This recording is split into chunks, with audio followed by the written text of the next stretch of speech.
Oke, selamat malam saya ucapkan buat teman-teman yang nonton di malam hari ini teman-teman. Nah, seperti biasa kita bakalan bahas dua saham yang sekiranya bisa memberikan cuan untuk kita teman-teman ya.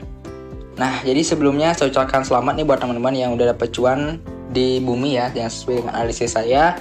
Kalau lebih kalian setidaknya pasti udah dapat cuan 3% karena ya naiknya 3% lebih ya dikit ya. So, sekarang kita akan bahas saham lagi nih teman-teman. Yang pertama akan saya bahas di sini adalah saham dan kode BP teman-teman. Oke. Jadi BP ini apa sih gitu kan? Mungkin beberapa minggu sebelumnya, mungkin beberapa bulan sebelumnya itu kan ya, saham ini cukup naik ya teman-teman ya. Dari start di sini tuh naik, dari awalnya saham tidur gitu kan, naik dan meninggi ya, luar biasa sekali. Dan saham ini gitu kan bergerak dalam bidang energi dan sumber daya terintegrasi teman-teman. Apa yang menarik di sini gitu kan ya, mungkin model yang saya pakai di sini itu hampir sama dengan yang sudah gitu kan ya. Di sini teman-teman, kalau saya lihat gitu kan ya, ini kan sudah ada di area support gitu kan. Dia sempat turun dan yang ini nih sempat turun dan akhirnya dia kembali naik nih, naiknya sampai 6%-an. Luar biasa sekali ya. Dan ini kalau saya lihat ini ada potensi untuk mengalami proses penurunan lagi nih. Nah, jika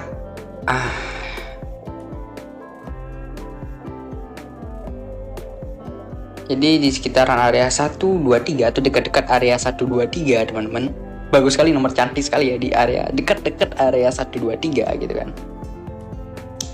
Mungkin 124-an atau 122 mungkin. Oh, kok dekat-dekat area sana teman-teman. Karena saya lihat ini terus mengalami proses penurunan gitu kan ya.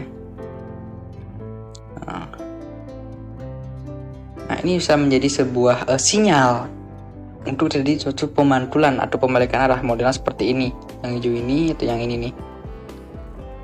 Nah, jadi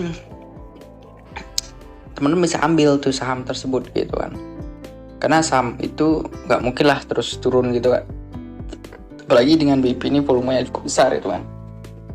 Jadi kurang lebih ketika sudah dekat-dekat area 123 teman-teman bisa ambil saham BP dan carilah potensi cuan ya 1-3% itu aja sih dari saya untuk saham ini. Kalau misalnya sampai nggak ke 3% cuannya, saya pikir sih bisa banget ya, apalagi sekelas saham yang model ya ratusan ini gitu, ratusan perak ini. Jadi cari cuan 3%-an lebih mungkin sih, lebih relevan di bumi itu. Oke, ini saham yang pertama kita bahas. Yang kedua adalah saham, salah satu adalah saham dengan kode PREN teman-teman. Ini kan kalau kalian ini punya kartunya, ini kan terkait seluler teman-teman ya, kartu seluler produknya teman-teman pasti tahu deh, Smart PREN gitu kan kartunya kan. Dia kan bergerak dalam bidang penyedia jasa telekomunikasi berbasis teknologi 4G LTE gitu kan. Jadi kalau misalkan sekarang nih kita lihat kan kemajuan teknologi udah makin meningkat gitu kan ya. Jadi gimana sih imbasnya terhadap saham ini? Ya pastinya ada hal yang positif pasti bakalan terjadi gitu kan. Walaupun memang kita tahu ada banyak saingan di luar sana, tapi setidaknya adalah kayak kecipratan dikit itu air-airnya gitu. Sekarang kita lihat nih gimana sih chartnya gitu kan di saham PREN ini gitu kan. Yang saya bilang saya cukup menarik nih. Walaupun mengalami proses penurunan teman-teman, ini kan seperti analisis saya sebelumnya. Oke, udah kena target.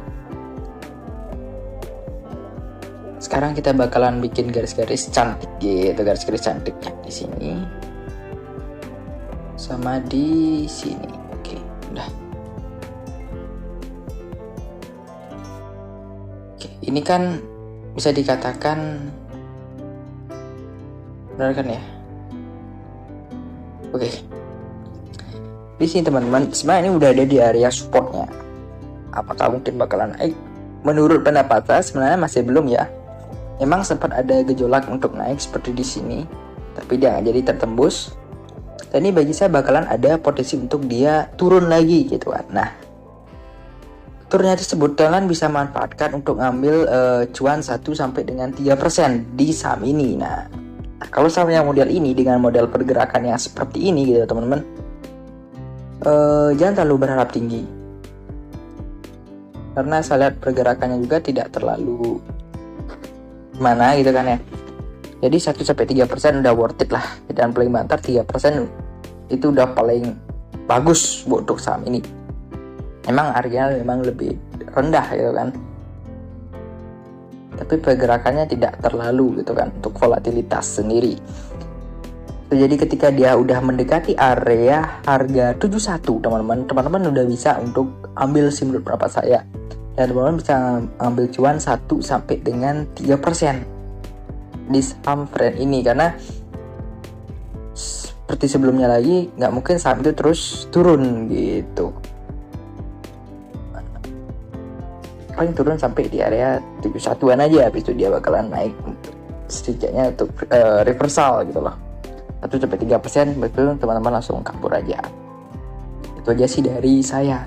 Jadi teman-teman untuk dua saham tersebut teman-teman bisa letakkan di watchlist teman-teman sambil teman-teman bisa pantau untuk pergerakannya. Nah, so mungkin itu aja dari saya dulu, karena saham-saham yang saya lihat sekarang itu momentumnya untuk seperti biasa kita ambil tuh untuk swing itu kayak cukup sulit, karena kita tahu pergerakan sih ya emang sudah cukup tinggi gitu. Jadi sulit sekali untuk mencari momen-momen saham yang memang cocok nih untuk kita ambil return yang tinggi gitu seperti sebelumnya. So jadi nggak apa-apa, mungkin itu aja dari saya teman-teman. Semoga apa yang saya sampaikan atau informasikan hari ini semoga bisa membantu teman-teman dalam memilih atau memilah sebuah saham yang akan teman-teman beli atau jual nantinya. Jadi tetap saya sarankan tetap lakukan analisis kembali biar apapun yang kalian pilih atau kalian beli itu benar-benar udah pasti, itu biar tidak ada keraguan-keraguan. So thank for watching buat teman-teman semua, and see you in the next video. Goodbye.